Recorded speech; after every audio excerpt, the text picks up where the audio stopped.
അഭിമാനം കൊള്ളുന്നു കേരളത്തിലെ സ്ത്രീകളെ ഓർത്ത്. കാരണം വലിയൊരു പ്രതിസന്ധിയാണല്ലോ കടന്നുപോയത്. അപ്പം അതിൽ ഗവൺമെന്റ് സംവിധാനം, കേരളത്തിലെ പോലീസ് സംവിധാനം, അതോടൊപ്പം തന്നെ കേരളത്തിലെ മാധ്യമങ്ങൾ പറയാതിരിക്കാൻ കഴിയില്ല, വലിയ തോതിൽ സപ്പോർട്ട് ചെയ്ത് കൂടെ നിന്നു. ഇതിലിപ്പോ ഈ പരാതിയിൽ രണ്ടുപേരെയാണ് പ്രതി ചേർത്തിട്ടുള്ളത്. ഒന്ന് ഗോപാലകൃഷ്ണനും രണ്ടാം പ്രതി ഷാജഹാനും. കൂടുതൽ ഏതെങ്കിലും തരത്തിലുള്ള ഇത്തരം സോഷ്യൽ മീഡിയ ഇതിനെക്കുറിച്ച് നമ്മൾ മൊഴിയിൽ കൊടുത്തിട്ടുണ്ടോ? ഈ രണ്ടുപേർക്കെതിരെ മാത്രമാണ് നമ്മൾ പരാതി? നമുക്ക് കിട്ടിക്കൊണ്ടിരിക്കുന്ന എല്ലാ എന്താ പറയാ തെളിവുകളും കൈമാറിക്കൊണ്ടിരിക്കുന്നുണ്ട്. പിന്നെ ജില്ലയിൽ വ്യത്യസ്ത ജില്ലകളിൽ വന്നിട്ടുള്ള കാര്യങ്ങൾ അതാത് ജില്ലകൾക്കകത്ത് അവർ കൈകാര്യം ചെയ്യുന്നുണ്ട്, നിയമപരമായി കൈകാര്യം ചെയ്യുന്നുണ്ട്. ഇപ്പോൾ നിങ്ങൾ ഇന്നലെ ഫേസ്ബുക്കിലൊക്കെ കണ്ടിട്ടുണ്ടാവും, കോഴിക്കോടാണെന്ന് തോന്നണു, ഒരു വീട്ടിൽ ചെന്നിട്ട് അവരെ കൊണ്ട് കാര്യം. അപ്പം അയാൾ പറയാണ് എനിക്കറിയില്ല, ഞാൻ വെറുതെ ഷെയർ ചെയ്തതാണ് എന്ന് പറഞ്ഞിട്ട് അയാൾ ഡിലീറ്റ് ചെയ്യുന്ന സംഭവമുണ്ട്. അപ്പോൾ അതങ്ങനെ അതിന്റെ വഴിക്ക് നടക്കട്ടെ. ഈ പരാതി കൊടുത്തതോടെ കുറെ ആളുകൾ പോസ്റ്റ് നോക്കി ഒഴിവ് വരുന്നില്ല. പ്രതിപക്ഷ നേതാവിന്റെ അറിവോടെയാണ് ഇത്തരത്തിലുള്ള സൈബർ ആക്രമണം താങ്കൾ പറഞ്ഞിരുന്നു. ഇന്നലെ ഇതെല്ലാം എന്റെ തലയിൽ കെട്ടിവെക്കേണ്ട CPM-ലെ ഉൾപാർട്ടി പ്രശ്നങ്ങളാണ് ഇതിന്റെ കാരണമെന്ന് ആവർത്തിക്കുകയായിരുന്നു പ്രതിപക്ഷ നേതാവും BCC പ്രസിഡന്റ്. അല്ല, ഞാൻ അതിനെക്കുറിച്ച് കൂടുതലൊന്നും കമന്റ് പറയാൻ ആഗ്രഹിക്കുന്നില്ല. കാരണം വല്ലാത്തൊരു പ്രതിസന്ധിയിലാണ് നിൽക്കുന്നത്. അപ്പം അതിനിടയ്ക്ക് ഞാനും ഒരു രാഷ്ട്രീയ പ്രവർത്തകയാണല്ലോ. അപ്പം അങ്ങനെ ഒരു പ്രതികരണത്തിന് ഞാൻ മുതിരുന്നില്ല. എനിക്കൊരു ആകെ കൂടി ഒരു റിക്വസ്റ്റ്,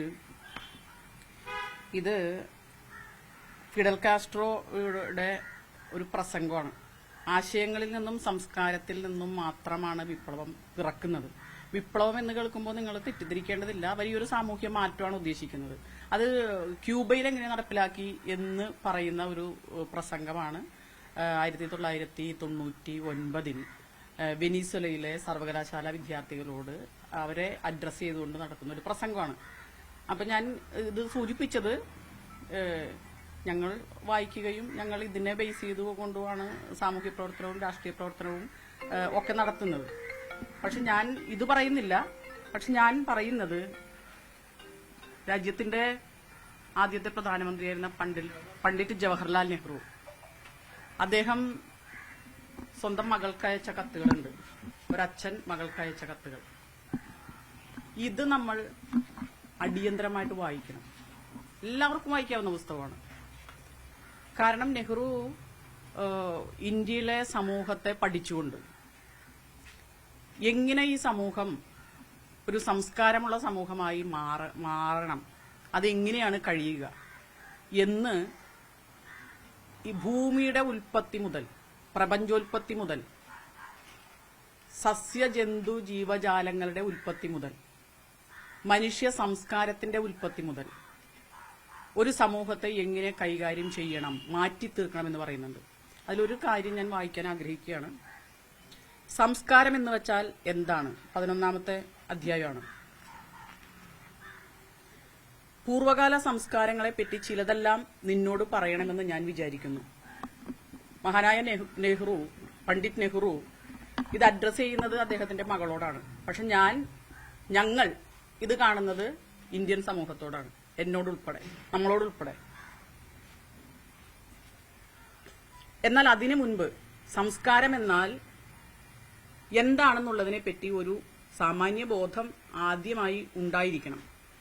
സംസ്കരിക്കുക എന്നതിനെ നന്നാക്കി തീർക്കുക, ശുദ്ധീകരിക്കുക, ദുശ്ശീലങ്ങളെ നീക്കി സൗശീല്യം സമ്പാദിക്കുക എന്നെല്ലാം അർത്ഥങ്ങൾ കാണാം. മനുഷ്യവർഗത്തെയോ ജനസംഘങ്ങളെ പറ്റിയോ പ്രതിപാദിക്കുമ്പോഴാണ് സംസ്കാരം എന്ന് വിശേഷിച്ച് പറയാറുള്ളത്. പണ്ഡിറ്റ് നെഹ്റു സംസ്കാരം ഇൻവെർട്ട് കോമയിലാണ് ഇട്ടിട്ടുള്ളത്. മനുഷ്യൻ മൃഗങ്ങളിൽ നിന്ന് അധികം ഭേദപ്പെട്ടിട്ടില്ലാത്ത ഒരു കാട സ്വഭാവത്തിൽ നിന്നാണ് വന്നിട്ടുള്ളത്. സംസ്കാര ശൂന്യം എന്ന് പറയുന്നത്, ആ കാട സ്വഭാവത്തെയാണ് സംസ്കാര ശൂന്യം എന്ന് പറയുന്നത്. സംസ്കാരം എന്ന് പറയുന്നത് ഇതിന് വിപരീതമായ അവസ്ഥയാണ്. കാട സ്വഭാവത്തിൽ നിന്ന് അകലും തോറുമാണ് നാം അധികം സംസ്കാരമുള്ളവരായിത്തീരുന്നത്. ഇത് സാമൂഹിക പ്രവർത്തനത്തിലും രാഷ്ട്രീയ പ്രവർത്തനത്തിലും ഏർപ്പെട്ടിട്ടുള്ള എല്ലാ പ്രസ്ഥാനങ്ങളും, എല്ലാ മനുഷ്യരും, അവർ മാത്രമല്ല എല്ലാ മനുഷ്യരും വായിക്കുകയും ഇത്രയും ലളിതമായി പണ്ഡിറ്റ് നെഹ്റു പറഞ്ഞിട്ടുള്ള കാര്യങ്ങൾ അത് മനസ്സിലാകാൻ ഉള്ള ശേഷിയില്ലാത്തവർക്ക് പഠന ക്ലാസുകൾ വെച്ച് അത് പഠിപ്പിക്കുകയും ചെയ്യണം. അങ്ങനെയാണ് രാഷ്ട്രീയ പ്രസ്ഥാനത്തിലെ പ്രവർത്തകരെ വളർത്തിക്കൊണ്ടുവരേണ്ടത് എന്നും മാത്രമാണ് എനിക്ക് പറയാനുള്ളത്. ഗോപാലകൃഷ്ണന്റെ വൈഫിനെയും അതോടൊപ്പം തന്നെ മക്കളുടെ ഫോട്ടോയൊക്കെ ഉൾപ്പെടെ വെച്ചിട്ട് ഇപ്പോൾ അവർക്കെതിരെ വലിയ അല്ല, ഒരു സ്ത്രീയെയും, ഞാൻ എന്റെ നിലപാട് പറഞ്ഞല്ലോ, ഒരു സ്ത്രീയെയും മോശമായി ചിത്രീകരിക്കാൻ പാടില്ല. ഒരു സ്ത്രീയെയും മാത്രമല്ല, ഒരു പുരുഷനെയും ഒരു സ്ത്രീയെയോ ഒരു മനുഷ്യ വ്യക്തിയെയോ മോശമായി ചിത്രീകരിക്കാൻ പാടില്ല. അതിന് ടോട്ടലി അഗേൻസ്റ്റ് ആണ് ഞാൻ. എല്ലാ രാഷ്ട്രീയ പാർട്ടികളും അങ്ങനെ ഒരു നിലപാട് സ്വീകരിക്കണമെന്നാണോ? അല്ല, അങ്ങനെയാണല്ലോ നിങ്ങൾ എന്താ വിചാരിക്കുന്നത്, മാധ്യമങ്ങൾ എന്താ വിചാരിക്കുന്നത്? നിങ്ങൾ ഉൾപ്പെടെ, നമ്മൾ ഉൾപ്പെടെ എല്ലാ മനുഷ്യരും ഇപ്പൊ ഇവിടെ മൈക്ക് ചൂണ്ടി നിൽക്കുന്ന ഒരു മാധ്യമ പ്രവർത്തകയെയും അവിടെ അല്ല ഇവിടെ നിൽക്കുന്ന ഏതെങ്കിലും ഒരു പുരുഷനെയും ചേർത്ത് ഒരാളെന്തെങ്കിലും ഒന്ന് പറഞ്ഞാൽ ഇല്ലേ, അത് എത്ര ദിവസം ചർച്ച ചെയ്യാനുള്ള വാർത്തയുണ്ട്. അപ്പൊ അതുകൊണ്ട് ഡോക്ടർ ബി.ആർ. അംബേദ്കർ ഭരണഘടന അംഗീകരിക്കുന്നതിന് മുൻപ് വലിയൊരു ജനസമൂഹത്തെ അഡ്രസ് ചെയ്തുകൊണ്ട് അദ്ദേഹം പറഞ്ഞത്, ഒരു സമൂഹത്തിന്റെ സാംസ്കാരികമായ നിലവാരം അതളക്കുന്നത് ആ സമൂഹത്തിൽ സ്ത്രീയുടെ സ്റ്റാറ്റസ്, സാമൂഹ്യ പദവി അതെന്താണെന്ന് വെച്ചിട്ടാണ്. അത് മാത്രം വെച്ചത് ആ സാമൂഹ്യ പദവി ഉയർത്താനുള്ള ഉത്തരവാദിത്വം രാഷ്ട്രീയ സംവിധാനം കൈകാര്യം ചെയ്യുന്നവരും ആ രാഷ്ട്രീയത്തെ പരിപോഷിപ്പിക്കുന്ന നാലാം തൂണെന്ന് പറയുന്ന മാധ്യമങ്ങൾ ഉൾപ്പെടെയുള്ളവർക്ക് ഉത്തരവാദിത്വമുണ്ട്. നമ്മൾ ഓരോ വ്യക്തിക്കും. അത്രയും മാത്രമേ പറയുള്ളൂ. Okay, thank you. നിങ്ങൾ വലിയൊരു സപ്പോർട്ട് മാധ്യമങ്ങൾ തന്നിട്ടുണ്ട്. വലിയ വലിയ നന്ദി. പ്രതിപക്ഷം സ്വന്തം പാർട്ടിയാണ് ഇപ്പോൾ കുറ്റം പറയുന്നത്. അല്ല, അതൊന്നും ഞാൻ പറയണില്ല. CPM-നെ ഓക്കെ.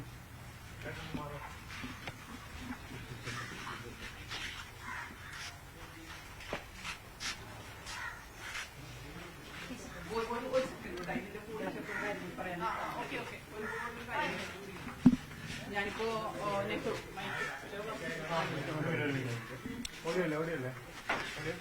പണ്ഡിറ്റ് നെഹ്റുവിന്റെ ഇത് വായിച്ചല്ലോ, സംസ്കാരത്തെക്കുറിച്ച് അദ്ദേഹം പറഞ്ഞത്. അപ്പൊ അത് വായിക്കാൻ കാരണം ഈ ഇന്ത്യൻ സമൂഹം ആദ്യമായി ഒരു ചവിട്ടുപടിയിലേക്ക് കടക്കേണ്ടത് അദ്ദേഹം പറഞ്ഞ കാര്യത്തിലൂടെയാണ്. സംസ്കാരം എന്താണ്, വളരെ പ്രാഥമികമായി അവിടെ വന്നിട്ട് വേണം ഞങ്ങളെപ്പോലുള്ള രാഷ്ട്രീയ ആശയം ഈ സമൂഹത്തിൽ പ്രചരിപ്പിക്കാൻ പറ്റുള്ളൂ. അതുകൊണ്ട് കോൺഗ്രസ് ഇവിടെ ഉണ്ടാവണം. കോൺഗ്രസ് സംസ്കാരം പണ്ഡിറ്റ് നെഹ്റുവും മഹാത്മാഗാന്ധിയും ഇന്ദിരാഗാന്ധിയും ഉൾപ്പെടെ വന്നിട്ടുള്ള കോൺഗ്രസിന്റെ ചില സാംസ്കാരിക മൂല്യങ്ങളുണ്ട്. എല്ലാം അടച്ച് നമുക്ക് പറയാൻ പറ്റില്ല. ആ മൂല്യം ഇവിടെ വന്നാൽ മാത്രമേ അതിനു മേലെ ഉയർന്ന ചിന്താഗതിക്ക് ഇവിടെ പ്രവർത്തിക്കാൻ പറ്റുള്ളൂ. നമ്മൾ പറയുന്ന ഐഡിയോളജി എന്താ? ഫിഡൽ കാസ്ട്രോ പറയണത് എന്താ? മാർക്സ് പറയണത് എന്താ? ലെനിൻ പറയണത് എന്താ? ലെനിൻ പറയുന്നത് നിങ്ങളൊക്കെ വായിക്കുന്നതല്ല കേട്ടോ, നിങ്ങൾ കമ്മ്യൂണിസ്റ്റ് ആവണമെന്നൊന്നും ഞാൻ പറയണില്ല. സ്ത്രീകളെ കുറിച്ച് മഹാനായ EMS ഒരു കാര്യം പറഞ്ഞിട്ടുണ്ട്. എന്താണ് സ്ത്രീയുടെ സ്ഥാനം? അതും വായിക്കുക.